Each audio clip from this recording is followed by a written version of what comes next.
to recognize Somaliland as an equal partner, as a member of the free world, with a representation in the United Nations, would bring forward the contributions that Somaliland can bring to the peace and stability of the Horn of Africa.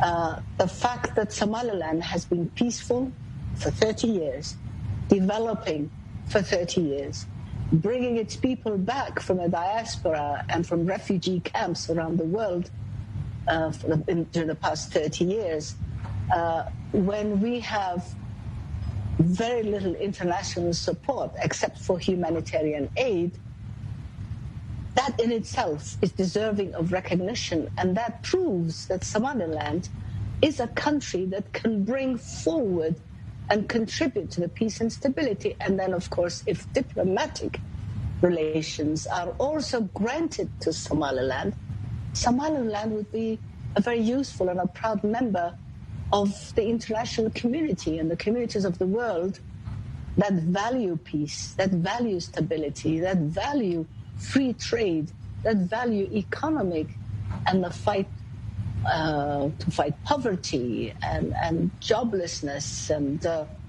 of course anything that can harm the stability and the peace of the world. And we're seeing a kind of a redrawing of the map in this part of the world, aren't we? The relations between Israel and the UAE and Bahrain and Morocco are really flourishing because of the Abraham Accords. Do you think that this new climate of friendship provides an opportunity for Somaliland? And do you think Israel might recognise the country? Well, Israel did recognise Somaliland at the time of our independence in 1960. And in fact, Israel was one of the 34 or 35 countries that had sent congratulatory notes to Somaliland, that had recognized Somaliland.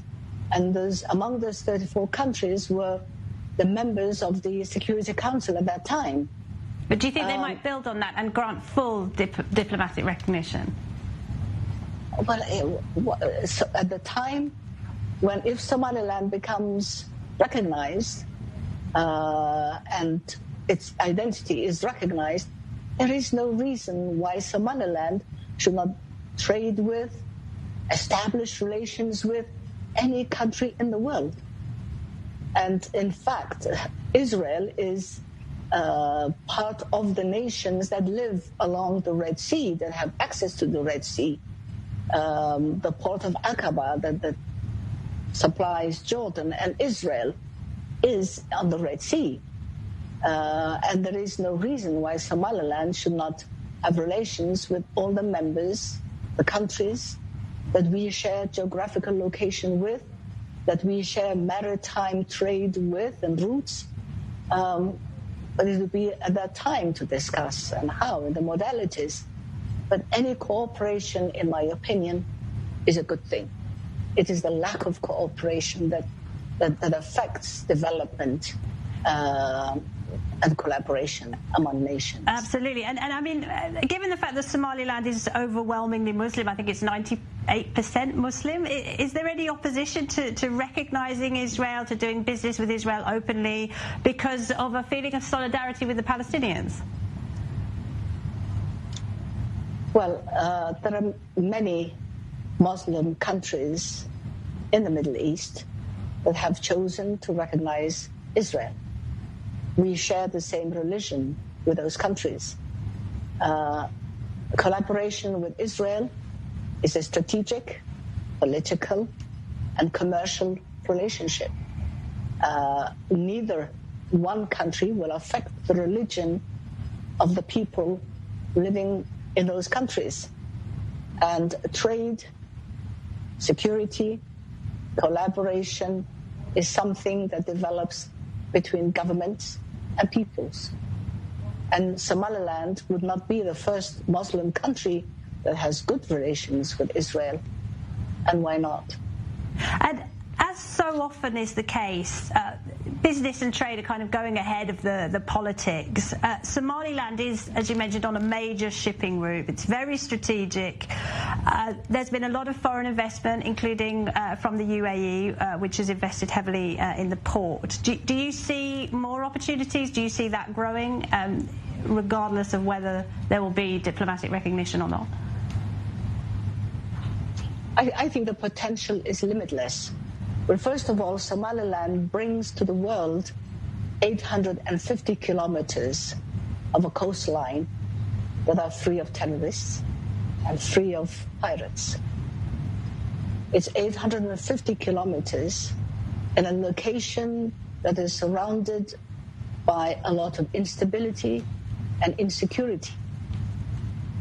And it would be to the advantage of the free trade and maritime routes of the world to recognize Somaliland so that those 850 kilometers of coastline that are peaceful and stable today remain free and stable for the international world.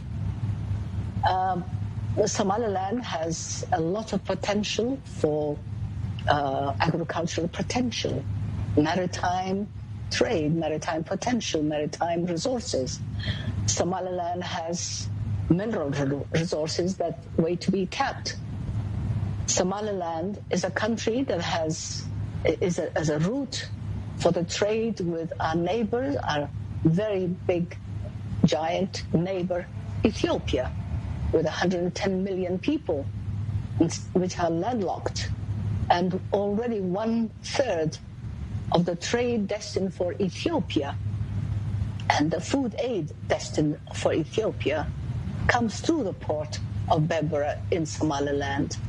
So to develop and expand those relationships and those partnerships that we have had for the past 30 years with Ethiopia, and now recently that we have with the United Arab Emirates, and with Great Britain that has also invested in the port of Berbera, offers great potential for further development, further partnership, and further development of the natural resources as well as the human resources and the political resources that Somaliland can bring to the international community.